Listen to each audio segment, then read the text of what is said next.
तो अब तक दोस्तों आप कीवर्ड डिफ़िकल्टी को जो यूज़ करके निकालते हैं वो SEMrush, मोज़ या फिर एचआरईएफ जैसे टूल्स में आप यूज़ करके निकालते थे। बट आज की इस वीडियो में हम बात करने वाले हैं कि विदाउट एनी टूल आप किस तरह से कीवर्ड डिफ़िकल्टी को निकाल सकते हैं।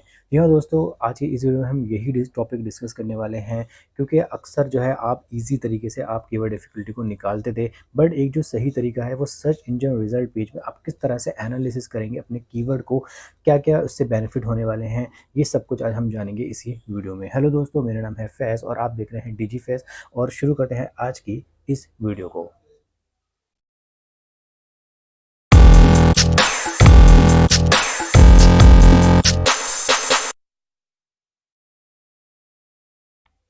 How to analysis keyword difficulty without paid tools. तो आज की इस वीडियो का टॉपिक आप देख चुके हैं। इस वीडियो को टॉपिक को डिस्कस करने से पहले हम जान लेते हैं कि क्या होती है कीवर्ड डिफ़िकल्टी और उसके बाद हम स्टेप बाय स्टेप आगे बढ़ेंगे। तो कीवर्ड डिफ़िकल्टी जो होती है वो किसी भी कीवर्ड को रैंक करने की में जो भी आपकी डिफ़िकल्टीज़ आती हैं या कोई जो भी चैलेंजेस आते हैं वो आपकी कीवर्ड डिफ़िकल्टी होती है। इसको हम काउंट करते हैं 0 से लेके 100 तक इसके स्केल में। 0 का मतलब हो गया आपका लो एंड 100 का मतलब हो गया हायर डिफ़िकल्टी। तो 0 डिफ़िकल्टी एंड 100% यानी कि हायर डिफ़िकल्टी। तो जितनी ज़्यादा डिफ़िकल्टी होगी, जितनी ज़्यादा आपकी कीवर्ड डिफ़िकल्टी होगी, उतनी ही ज़्यादा हमें चैलेंजेस आएँगे किसी भी कीवर्ड को रैंक करने में। अगर कम कीवर्ड डिफ़िकल्टी है तो कम चैलेंजेस आएँगे एंड ज़्यादा अगर कीवर्ड डिफ़िकल्टी है तो ज़्यादा चैलेंजेस आएँगे। तो किस तरह से हम इसको चेक कर सकते हैं? अब तक जो आप चेक करते थे वो आप किसी भी टूल को चाहे वो फ्री हो, चाहे वो टूल पेड हो, उस पे आप यूज़ करते थे। बट एक जो सही प्रैक्टिस होती है, आपको कितना ज़्यादा आप गूगल सर्च कंसोल आप यूज़ कर सकते हैं, वही आपके लिए बेनिफिट होता है। तो जितना ज़्यादा आप Google search engine result page को यूज़ करेंगे, उतना ही जो है आपकी प्रैक्टिस जो है ज़्यादा होगी और आप उसको अच्छे से एनालिसिस कर पाएंगे। ठीक है, तो आगे हम देख लेते हैं एक बार कीवर्ड डिफ़िकल्टी को किस तरह से आप विदाउट टूल आप यूज़ कर सकते हैं। Want to rank on Google but don't want to spend money on expensive SEO tools. अक्सर लोग पेड टूल्स ही यूज़ करते हैं कीवर्ड डिफ़िकल्टी को, तो अब आप छोड़ दीजिए पेड टूल्स या फिर फ्री टूल्स, जो भी आप टूल्स यूज़ कर सकते हैं। तो जितनी ज़्यादा आप practice Google search engine result page में आप करेंगे, जितनी ज़्यादा आप प्रैक्टिस करेंगे, अलग-अलग तरीक़ों से आप जितना आप सर्च करेंगे गूगल में, आपको एक एक्सपीरियंस होगा, आपको डिफरेंट टाइप ऑफ एक्सपीरियंस पता चलेंगे, आप नई-नई चीज़ें आपको पता चलेंगी कि अगर मैं आप ये सर्च करूँ तो मुझे ये रिज़ल्ट मिल रहा है, अगर मैं ये सर्च करूँ तो मुझे ये रिज़ल्ट मिल रहा है।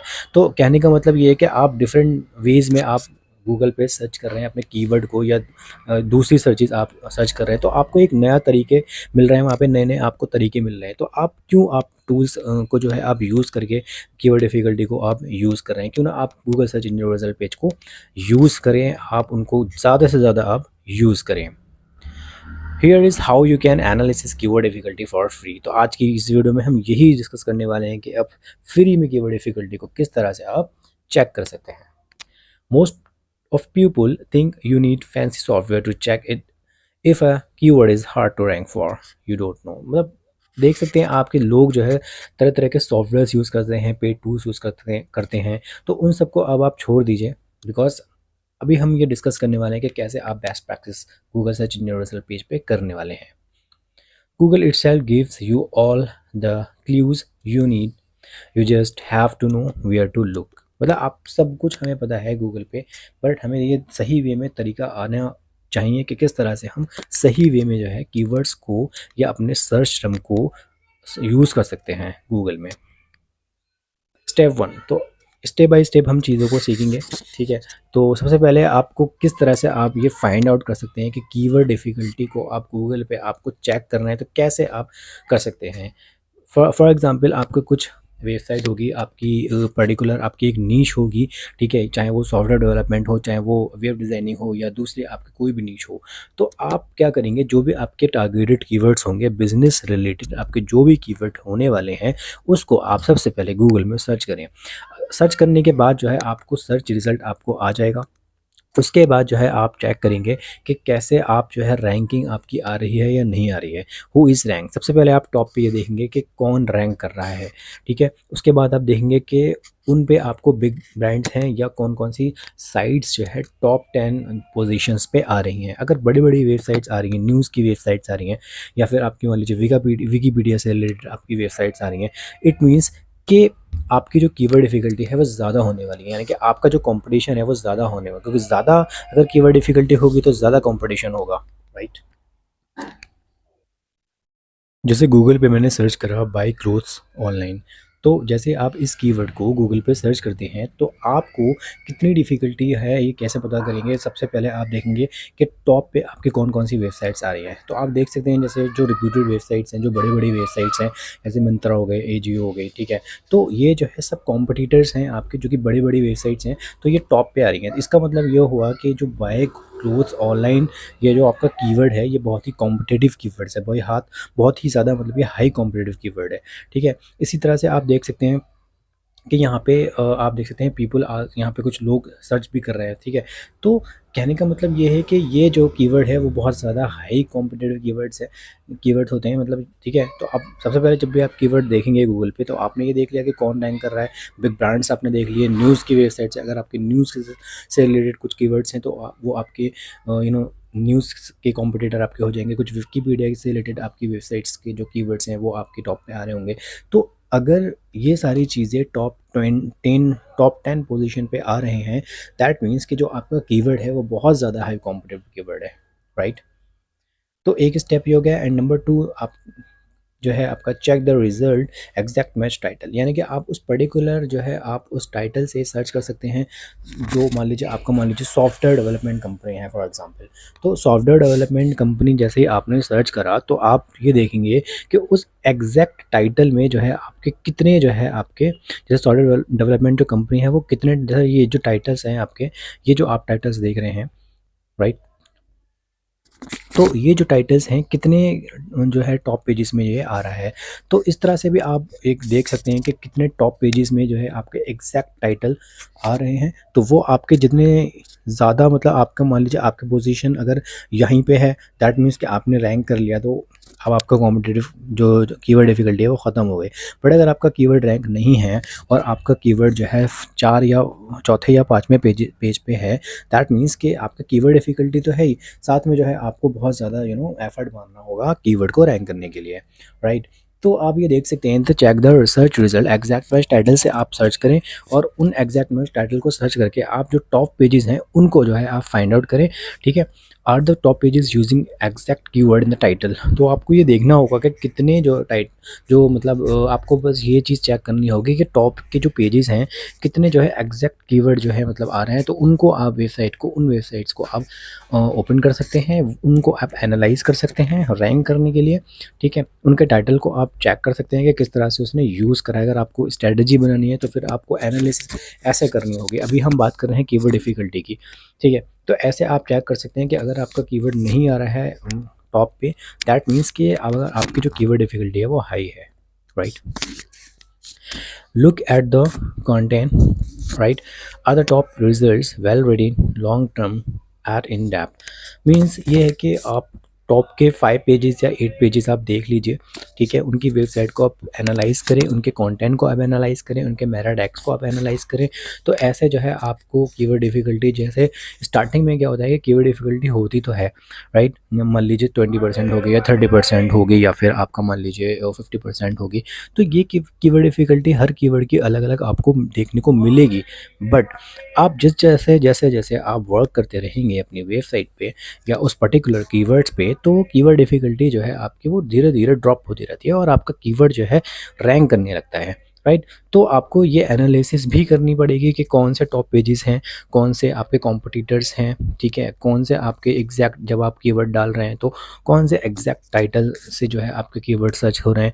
तो उन पेजेस को आप एनालाइज़ करेंगे, जो टॉप के पेजेस हैं उनको एनालाइज़ करेंगे, उनका लुक एंड फील देखेंगे, उनके कंटेंट को चेक करेंगे, उनके टाइटल्स को चेक करेंगे, उनके मेटा टैग्स को चेक करेंगे, और अगर इंटरनल लिंकिंग वगैरह भी उन्होंने करी हुई है तो आप भी सेम वैसे ही करेंगे। तो that means it is actually a competitive analysis, right. Number 4, check people also ask, यानी कि जब भी आप कोई कीवर्ड सर्च करते हैं फॉर एग्जांपल, तो आपको कुछ टर्म्स यहाँ पे देखने को मिल जाएंगे, जैसे पीपल आल्सो आस्क, यानी कि जब आपने सॉफ्टवेयर डेवलपमेंट कंपनी सर्च करा तो आप ये देख सकते हैं कि what is a software development company. यहाँ पे कुछ सर्चेज आपके आ रही है, कुछ एफएक्यूज आपके आ रहे हैं। तो आप क्या करेंगे कि इन एफएक्यूज को आप अपनी वेबसाइट पे भी इम्प्लीमेंट कर सकते हैं। इसमें कुछ कंटेंट लिखवा के आप पर्टिकुलर कीवर्ड पे कीवर्ड को उसमें फैच करा के आप अपने कंटेंट में, अपने वेबसाइट के लैंडिंग पेजेस में इन जो एफएक्यूज है इनको भी आप यूज़ कर सकते हैं, right. Step 5, scan the related searches at the bottom of Google, यानी कि जब भी आप गूगल पे आप सर्च करते हैं कोई भी कीवर्ड, तो आप ये देख सकते हैं बॉटम में आपको कुछ सर्चेस आपको देखने को मिल जाती हैं, ठीक है। तो वो क्या होती हैं, वो आपकी जो रिलेटेड सर्चेस होती हैं गूगल की, जो गूगल जैसे जब भी आप मान लीजिए अपनी सॉफ्टवेयर डेवलपमेंट कंपनी आपने सर्च करा, ठीक है, तो आपको कुछ रिलेटेड टर्म्स आपको मिल जाएंगे, जैसे software development company in India, ठीक है। मान लो आपने 5 स्टार होटल करा, ठीक है, तो आपको ये जैसे कुछ रिलेटेड सर्च टर्म्स मिल गए। तो कहने का मतलब ये है कि जब भी आप कीवर्ड सर्च करते हैं तो आपको कुछ आपको कुछ रिलेटेड सर्चेस गूगल की साइट से आपको मिल जाती हैं। तो इन ये जो सर्चेस हैं ये भी, इनका भी हम यूज़ कर सकते हैं, इनको हम टैग्स में यूज़ कर सकते हैं, ठीक है। जब भी आप ब्लॉग लिखते हैं तो उन ब्लॉग्स में आप इनको टैग्स की तरह जो है आप यूज़ कर सकते हैं। अगर आपका कोई इन मान लीजिए ये जो आपको कीवर्ड्स दिख रहे हैं सॉफ्टवेयर डेवलपमेंट कंपनी से रिलेटेड, या फिर आपको 5 स्टार होटल्स इन इंडिया से रिलेटेड, तो इन कीवर्ड को आप एक बार आप सैमरश में या आप किसी भी टूल्स में आप चेक कर सकते हैं, सिर्फ इन कीवर्ड्स को, ठीक है। और उसमें आप देख लीजिए अगर उसमें सर्चेज हैं, कंपटीशन है, तो उसका आप लैंडिंग पेज भी बना सकते हैं, ठीक है। फिर इनको भी आप टारगेट कर सकते हैं। वरना वेल एंड गुड ये है तरीका कि आप इन जो सर्च टर्म्स हैं, इन सर्च टर्म को आप टैग्स वगैरह में आप यूज़ कर सकते हैं, ठीक है। तो आप ऐसे इनको यूज़ कर सकते हैं। Number 6, look at domain authority manually, मतलब मैनुअली भी आप डोमेन अथॉरिटी जो है, जैसे जो डोमेन की अथॉरिटी होती है, किसी भी डोमेन की अथॉरिटी जो होती है, मतलब वो कितना जो है डोमेन आपका पावरफुल है गूगल में, ठीक है। तो उसको ये कह रहे हैं कि look at domain authority manually, no need for a tool, मतलब उस डोमेन अथॉरिटी को भी आप मूव्स वगैरह में या किसी दूसरे टूल्स में आप यूज़ ना करें। उनको आप कैसे चेक कर सकते हैं, जैसे कि आपको बस चेक करना होगा कि छोटे-छोटे जो स्मॉल ब्लॉग्स हैं कॉम्पिटिटर्स के, या फिर उनकी नीश की जो वेबसाइट्स हैं वो अगर रैंक कर रही हैं, ठीक है, ठीक है, और आपका मतलब मान लीजिए रैंक नहीं कर रहा है, तो उसमें आप डोमेन अथॉरिटी एनालिसिस कर सकते हैं कि एक तरह से मतलब ये आपकी no just check if a small blogs और niche sites are ranking, if yes that's good sign. Basically अगर वो साइट्स कर रही हैं दैट मीन्स कि आपकी डोमेन अथॉरिटी मतलब धीरे धीरे बढ़ेगी, मतलब वहाँ पे। तो ये चीज़ है। एंड उसके बाद number 7, check for the forums and the Quora results, Quora and forums के रिजल्ट्स आप चेक करते रहें। इफ़ द रेडिट्स और Quora are ranking it means Google lack strong content, right. तो दैट इज़ एक्चुअली अपॉर्चुनिटी। तो ये सारे content से रिलेटेड एंड स्टेप्स हैं। And number 8 is read the top 10 articles and ask, can I create something better? If yes, go for it. If not, move on. तो समझ गए होंगे आप। रीड द टॉप 10 आर्टिकल्स, जो कि top 10 articles हैं उनको आप रीड करें, ठीक है। उसमें आप कुछ टॉपिक्स लिखें, ठीक है। And SEO is about strategy not just tool. You can check कि भाई आपको हर बार जो है टूल्स को जो यूज़ नहीं करना है। टूल्स जो है आप इंस्टेंटली जो है आप यूज़ तो कर लेते हैं, पर उसमें जो है कहीं ना कहीं आपकी प्रैक्टिस जो है आपको नहीं हो पाती है। गूगल पे आप जितना भी टाइम स्पेंड करेंगे, आप एनालिसिस करेंगे, आप कीवर्ड एनालिसिस करें, आप कॉम्पिटिटर की एनालिसिस करें, आप कुछ भी जितना टाइम आप स्पेंड करेंगे Google search engine result page में, आपको उतनी ही जो है तरीके पता चलेंगे कि आपको करना क्या है, ठीक है। तो हर बार आप टूल्स यूज़ ना करें। अगर आप एनालिसिस कर सकते हैं, अगर आप एक एनालिस्ट हैं, तो आप हर चीज़ जो है एनालिसिस करेंगे, ठीक है। If you can analysis search result critically, you can find ranking opportunities and bring traffic home। तो आप देख सकते हैं इस तरह से आप जब स्ट्रेटजीज बनाएंगे, एनालिसिस करेंगे, तो आपका ट्रैफिक जो है डेफिनेटली जो है इम्प्रूव होगा, और यहाँ पे आप ट्रैफिक भी देख सकते हैं। So if you find this helpful share it. अगर आपको ये वीडियो मेरी अच्छी लगी हो तो आप मेक श्योर कि वो वीडियो को लाइक करें, और वीडियो में आपको कुछ भी हेल्पफुल लगा हो तो मेक श्योर आप जो है यूट्यूब चैनल को मेरे सपोर्ट करें और उसको सब्सक्राइब करें। इसी तरह की मैं वीडियो आगे लाता रहूँगा। आप कमेंट बॉक्स में ज़रूर लिखें कि आपको वीडियो कैसी लगी और आपको नेक्स्ट टॉपिक क्या चाहिए। तो मैं हूँ फैज़ और मिलते हैं नेक्स्ट वीडियो में। धन्यवाद।